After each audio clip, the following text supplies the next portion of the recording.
Good morning, everyone. So, today we are going with the second chapter of the physics, that is chapter number 9, Forces and Laws of Motion. इस chapter में हमें पढ़ना है force के बारे में और मोशंस के लॉस के बारे में। अभी हमने पढ़ा था पिछले चैप्टर में इक्वेशंस ऑफ मोशन। अब इस चैप्टर में हम पढ़ेंगे लॉज ऑफ मोशन। ये वो लॉ हैं जिनके बिना हमारी लाइफ है ही नहीं। हमारी हर एक्टिविटी में ये लॉज लगते हैं। ठीक है, तो सबसे पहले हम देखते हैं फोर्स। फोर्स हम पिछली कक्षाओं में पढ़ चुके हैं। फोर्स क्या होता है? फोर्स मतलब कि अगर हम इसको हिंदी में बोलें तो बल, ताकत। किसके पास कितना ताकत है, क्या है। तो अगर मैं आपसे डेफिनेशन पूछूं व्हाट इज फोर्स, तो I hope most of you will से sir push or pull is called force. Okay, it may be correct, but it is a childish definition. We are not having this definition in the class 9 because we are the now senior one. So what is force? तो देखते हैं force करता क्या है, कैसे क्या करता है। तो देखिए, force is a push or pull which change the direction of object. मतलब कि अगर आपके पास कोई एक ऑब्जेक्ट मूव कर रहा है और अगर हमने एक पुल कर दिया तो क्या हो जाएगा, उसकी डायरेक्शन चेंज हो जाएगी। और force when object is moving and we can just pull, तो उसकी डायरेक्शन क्या हो गई, चेंज हो गई। अभी आप देखें, जा कहाँ रहा था, यहाँ से इधर जा रहा था, मैंने क्या कर दिया, केवल एक फोर्स लगाया तो उसकी डायरेक्शन चेंज हो गई। A force is a push or pull which can change size of object. मतलब कि अगर आपके पास कोई ऑब्जेक्ट है और इस पर अगर हमने पुश और पुल किया तो इसकी साइज क्या हो गई, छोटी हो गई।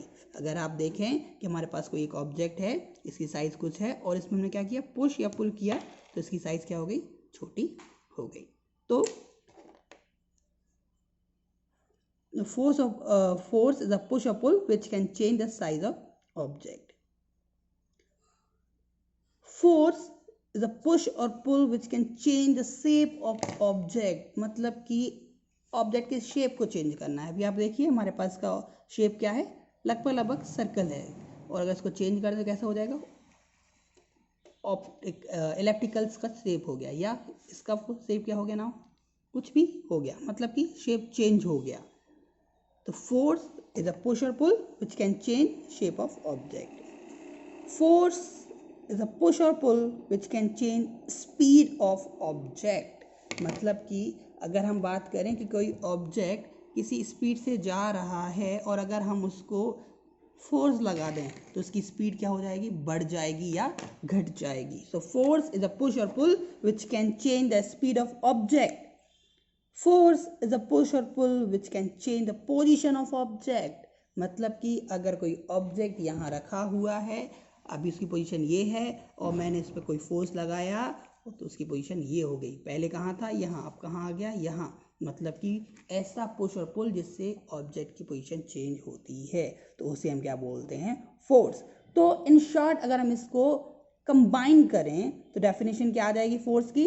Force is a push or pull which can change direction of object, size of object, shape of object, speed of object और पोजीशन ऑफ ऑब्जेक्ट। ठीक है ना।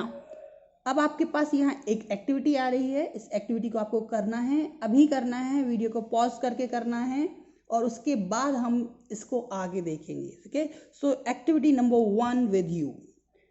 सो what you have to do, activity number 1 says push a wall of your room with how much energy you can.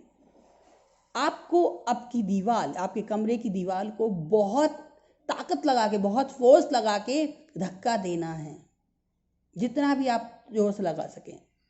और आप इसको धक्का दीजिए और इसके बाद वीडियो को फिर से देखिए। अभी आपको वीडियो पॉज करना है, चलिए आप करके देखिए। आई होप आपने ये एक्टिविटी की होगी। आई बिलीव कि प्लीज़ ईमानदारी से एक्टिविटी को करें, इसको कोई भी ऐसे ना लें कि नहीं हमें नहीं करना है। तो आप बताइए, क्या आपने दीवार पर फोर्स लगाया, क्या आपने उसको पुश किया? यस मीन्स आपने फोर्स लगाया। तो क्या दीवार की डायरेक्शन चेंज हुई? यस और no? I hope you will say no. क्या दीवार की साइज चेंज हुई? यस और नो?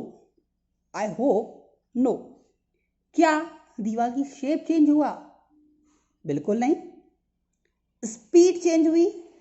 नो। पोजीशन चेंज हुई? क्या आपने दीवार को खिसका तो नहीं दिया, दीवार अपना कमरा बड़ा तो नहीं कर लिया? आई विश कि ऐसा कर सकते आप।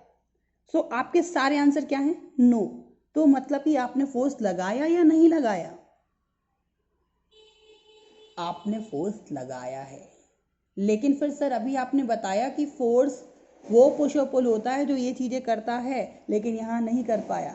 तो इसकी करेक्ट डेफिनेशन जो है वो ये है कि force the push or pull which change these और टेंड्स टू चेंज, मतलब कि या तो वो चेंज कर देता है या चेंज करने की कोशिश करता है। So finally we are having the definition of force here. Force is a push or pull which changes or tends to change. Tends to change मतलब कि या तो चेंज कर देता है और tends to मतलब चेंज करने की कोशिश करता है। Tends to change size, shape, position, direction और speed of object. तो force क्या है? Force is a push or pull which changes or tends to change the size, shape, position, direction or speed of object. That is the definition of force. Now हमने आपको बताया कभी भी हम किसी चीज की डेफिनेशन लेते हैं तो अब डेफिनेशन अकेले नहीं लेते हैं, हमें इसमें यूनिट चाहिए होती है। So here SI unit of force is Newton. हमारे साइंटिस्ट न्यूटन के नाम पर ये यूनिट रखी गई हुई है, दैट इज न्यूटन। और न्यूटन को किससे प्रेजेंट करते हैं? कैपिटल N से। एक और सिस्टम होता है यूनिट का, हमने आपको बताया हुआ था CGS यूनिट। CGS यूनिट में फोर्स को हम मेजर करते हैं डाइन, इट्स नॉट डायन, ओके, इट्स नॉट डाइन, चुड़ैल डायन वाला नहीं, ये dyne. Dyne is also a name of the scientist and the relation between newton and dyne is 1 newton equal to 10⁵ dyne. जैसे होता है ना 1 kilogram equal to 1000 gram, 1 kilometre equal to 1000 metre, है ना, ऐसे ही 1 न्यूटन इक्वल टू 10⁵ डाइन। ठीक है। Now force को रिप्रेजेंट किससे करते हैं हम? कैपिटल F से। ये कैसी क्वांटिटी है? स्केलर या vector? So force is also a vector quantity. ठीक है। नाउ इतने के बाद हम आते हैं सेकंड टॉपिक पे, टाइप्स ऑफ फोर्स। अब इसको भी हम दो अलग अलग तरीके से कैटेगराइज करते हैं। एक कैटेगरी के अकॉर्डिंग इसके दो टाइप होते हैं, एक बैलेंस एंड अनबैलेंस, और एक कैटेगरी के अकॉर्डिंग इसके टाइप होते हैं contact and non contact force. तो सबसे पहले हम देखते हैं balance and unbalance force. Now here I require one more activity which will have at least 2 person at your home. Actually अगर ये क्लास में एक्टिविटी होती तो हम आपको खुद करवाते, बट अभी आपको ये एक्टिविटी खुद से करके देखनी है। Now what you have to do, आपको आपके घर में अगर किसी के कोई एक टेबल है, उस टेबल को रखना है, या कोई और चीज़ ले सकते हैं, चेयर ले सकते हैं। अब इस चेयर को आपको यहाँ से सबसे पहले आपको करना क्या है, एक मार्क बनाएंगे, यहाँ चौक से मार्क बनाएंगे और यहाँ से आप इसको पुश करेंगे और देखना है कितनी दूर तक जाती है। जहाँ तक जाती है उसको मार्क कर दीजिए।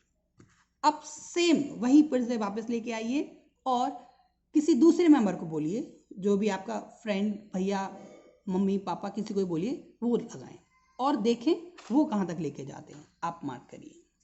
ठीक है। अब आपको करना क्या है, अब एक बार आप यहाँ खड़े होंगे और जो भी आपका साथी है वो यहाँ खड़ा होगा। जब आप दोनों बोलेंगे 1 2 3 और 1 2 3 बोलने के बाद आप दोनों एक साथ फोर्स लगाएंगे। फिर आपको देखना है कि ये इस साइड मूव हुआ या इस साइड मूव हुआ। ठीक है। जब आप ये एक्टिविटी करेंगे तो आप देखेंगे किसी ना किसी साइड ये ऑब्जेक्ट जाएगा ही। ठीक। इट मीन्स इस ऑब्जेक्ट पर 2 फोर्स लग रहे थे। वैसे तो 2 से ज़्यादा लगते हैं, लेकिन हम मानते हैं कम से कम 2 फोर्स लग रहे थे। तो जब 2 फोर्स लगते हैं तो उसका रिजल्टेंट फोर्स होता है, और रिजल्टेंट फोर्स को हम बोलते हैं नेट फोर्स। क्या बोलते हैं रिजल्टेंट फोर्स को? Net force. और नेट फोर्स जो होता है, अगर नेट फोर्स 0 है, मतलब कि जितना इस साइड से फोर्स लगा है उतना ही इस साइड से फोर्स लगा है, तो नेट फोर्स कितना हो जाएगा? 0, क्योंकि इधर से मान लो 10 न्यूटन और इधर से 10 न्यूटन, तो इस साइड से 10 न्यूटन और इस साइड से 10 न्यूटन, तो क्या आएगा? 10 माइनस 10, क्योंकि डायरेक्शन क्या है? अलग अलग, ठीक है ना। 10 माइनस 10 कितना हो जाएगा? 0 न्यूटन। तो अगर नेट फोर्स 0 होता है तो फोर्स कहलाता है बैलेंस फोर्स। और अगर ऐसा नहीं है, किसी साइड ज़्यादा किसी साइड कम है, तो वो नेट फोर्स नॉन ज़ीरो होता है, तो उसे बोलते हैं अनबैलेंस फोर्स। ठीक है। फॉर एग्जाम्पल, आप भी यहाँ कहीं खड़े होते हैं, तो अगर आपको कोई खींचता है इस साइड से या उस साइड से, आपने रस्सा किसी खेला होगा, आप देखते होंगे हम उसमें रस्सी को खींचते हैं इधर उधर, तो अगर कोई चीज़ इधर से उधर नहीं हो रही है, मतलब नेट फोर्स कितना है?